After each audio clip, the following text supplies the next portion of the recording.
Class 12th के लिए important topic है पार्टनरशिप। आप 12th आज अब जो 2022-23 का जो सेशन है, पहला chapter he partnership and fundamentals होता है। फंडामेंटल ऑफ पार्टनरशिप अलग अलग बुक में जो है अलग अलग नेम हो सकता है। बेसिक्स ऑफ पार्टनरशिप होता है, फंडामेंटल ऑफ पार्टनरशिप हो सकता है, जैसा भी हो। 2022-23 जो है सेशन है उसके लिए मैं भी पूरा सीरीज शुरू करना हूँ। बने रहिए मेरे साथ लगातार, आपको हर एक क्वेश्चन का सॉल्यूशन वगैरह मिल जाएगा। और चाहे डीके गोयल बुक का हो चाहे एनसीईआरटी का ऑलरेडी मैंने सारे सॉल्यूशन प्रोवाइड किया है, डिस्क्रिप्शन में देख सकते हैं। और अगर डीके गोयल बुक यूज़ कर सकते हैं, उसका मैं शुरू कर रहा हूँ लगातार। आपको हर एक क्वेश्चन का सॉल्यूशन मेरे इस चैनल पे मिलता रहेगा, हर दिन वीडियो आपको मिलते रहेंगे। तो चलिए आज हम शुरू करते हैं 2022-23 का पहला वीडियो है, जिसमें हम बताएंगे पार्टनरशिप होता क्या है, मीनिंग ऑफ पार्टनरशिप। जहां पर एक आदमी को बिजनेस शुरू करता है, दैट इज करता है सोल बिजनेस, ठीक है ना। सोल बिजनेस होता है, लेकिन कभी के बिजनेस को बढ़ाने के लिए पार्टनर्स की जरूरत पड़ती है।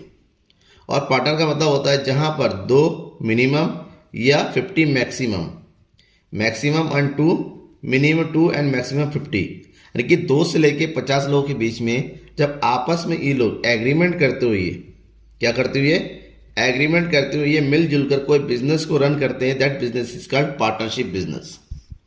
अकॉर्डिंग टू पार्टनरशिप एक्ट 2013 या फिर पार्टनरशिप जो मेन एक्ट है 1932 के अकॉर्डिंग जो है पार्टनरशिप में एग्रीमेंट का होना जरूरी है।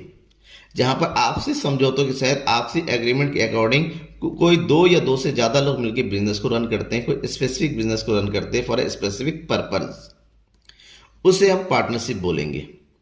जैसे आप हो गया ABC 3 पार्टनर है, तीनों ने मिलके आपसी सहमति से एग्रीमेंट किया। एग्रीमेंट के बाद उन्होंने तीनों ने कोई एक बिजनेस रन करना शुरू कर दिया, तीनों ने मिलके चलाया। ये तीनों की तरफ से किसी एक ने बिजनेस को ऑपरेट किया, ठीक है, लेकिन बिजनेस चल रहा है और उनका जो प्रॉफिट शेयरिंग रेशियो, प्रॉफिट हो रहा है, लॉस हो रहा है, वो तीनों में बढ़ रहा है जैसा भी इन्होंने डिसाइड किया है। तो इस सिचुएशन को हम पार्टनरशिप बोलेंगे। According to section 4 of Indian partnership act 1932 का जो पार्टनरशिप एक्ट है उसके सेक्शन 4 के अकॉर्डिंग उन्होंने पार्टनरशिप की डेफिनेशन दिया हुआ है कि partnership is the relation between persons who have agreed to share the profits of business carried on by all on any of them acting for all। मतलब ये एक एग्रीड होता है जहां पर प्रॉफिट को शेयर करने का और बिजनेस को कैरी करने का सभी के थ्रू एग्रीमेंट होता है और सभी के थ्रू चलाया जाता है या सबकी तरफ से कोई एक बिजनेस को चलाता है। अब पार्टनरशिप के कुछ फीचर्स है, उन फीचर्स को हम पॉइंट टू पॉइंट पढ़ते हैं। कुछ फीचर्स मेन है पार्टनरशिप के। पहले फीचर्स ये 2 और मोर पर्सन। पार्टनरशिप के लिए 2 पर्सन या 2 से ज्यादा पर्सन होना जरूरी है। In according to partnership act 2013 के अकॉर्डिंग जो है मिनिमम 2 पार्टनर्स की जरूरत होती है और मैक्सिमम 50 पार्टनर्स। पहले 100 पार्टनर हुआ करता, लेकिन इसको कम करके 50 कर दिया गया है। 50 से ज्यादा पार्टनर नहीं हो सकते। 50 से ज्यादा पार्टनर हो गया तो प्राइवेट कंपनी की कैटेगरी में आ जाएगा, ठीक है ना। तो हम 2 या 50 लोगों के बीच में इसमें पर्सन होने चाहिए। दूसरी चीज, जो भी बिजनेस चल रहा है उन चीजों के बीच में, उनके बीच में एग्रीमेंट होना चाहिए। और एग्रीमेंट चाहे ओरल हो या रिटन हो, उससे फर्क नहीं पड़ता, बट एग्रीमेंट होना चाहिए। Basically written agreement is best, but written नहीं है तो ओरल एग्रीमेंट भी काम कर सकता है, बट एग्रीमेंट होना चाहिए किसी भी बिजनेस को रन करने का। और एग्रीमेंट के थ्रू ही उनके बीच में कभी कोई डिस्प्यूट होता है, उस डिस्प्यूट को सॉल्व किया जाता है। Existence of business and profit motive. Business का एग्जिस्टेंस होना जरूरी है, यानी कि किसी स्पेसिफिक बिजनेस को करना चाहिए और बिजनेस को करने का मोटिव क्या होना चाहिए, प्रॉफिट अर्न करना होना चाहिए, क्योंकि बिजनेस है, बिजनेस का मोटिव ही होता है profit.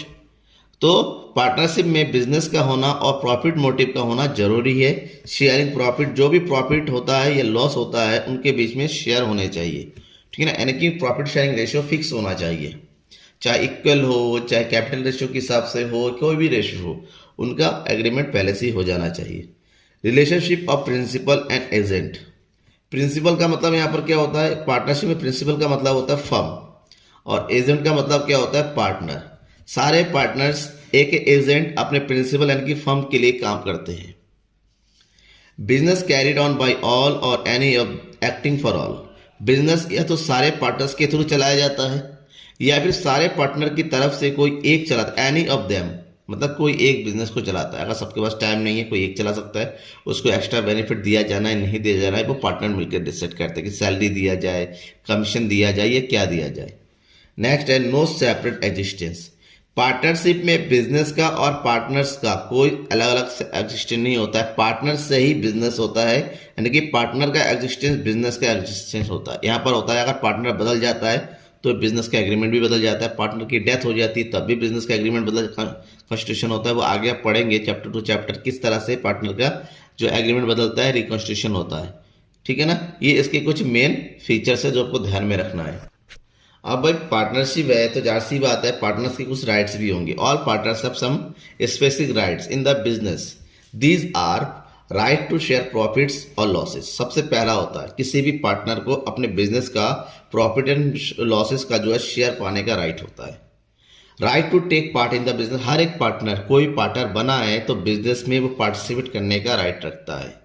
Right to consulted in the matters related to business. Business से रिलेटेड चाहे कोई भी मैटर हो, कोई बात हो, डिस्प्यूट हो, कोई डिसीजन लेना हो, कोई भी कुछ भी करना हो, उसमें हर एक पार्टनर को राइट है कि वो अपना कंसल्ट करे, वो अपना सुझाव दे सके और उसमें पार्टिसिपेट कर सके।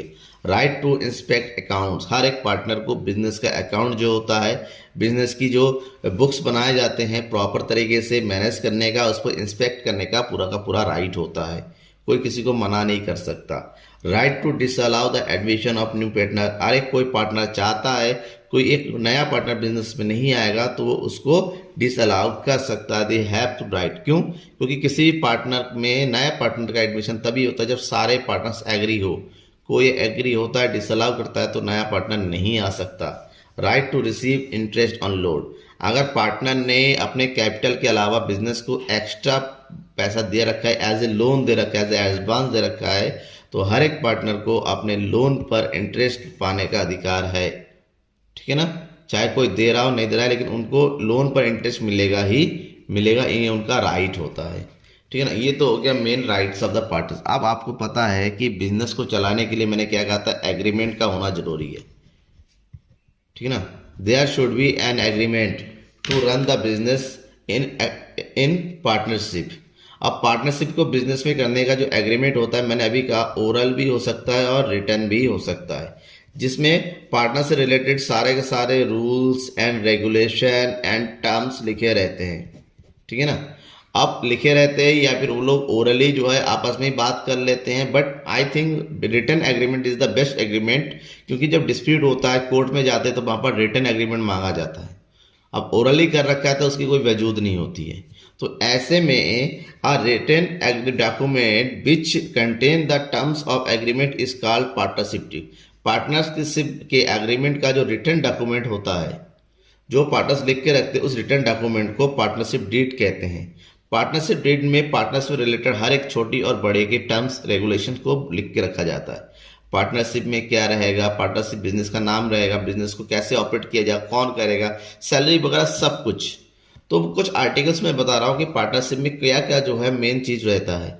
पार्टनरशिप डीड को आर्टिकल्स ऑफ पार्टनरशिप भी कहते हैं, क्योंकि पार्टनरशिप के सारे आर्टिकल्स यहाँ पर नोट किए रहते हैं, लास्ट में सारे पार्टनर्स में सिग्नेचर करते हैं और सबको कॉमनली उसको एक्सेप्ट भी करना पड़ता है।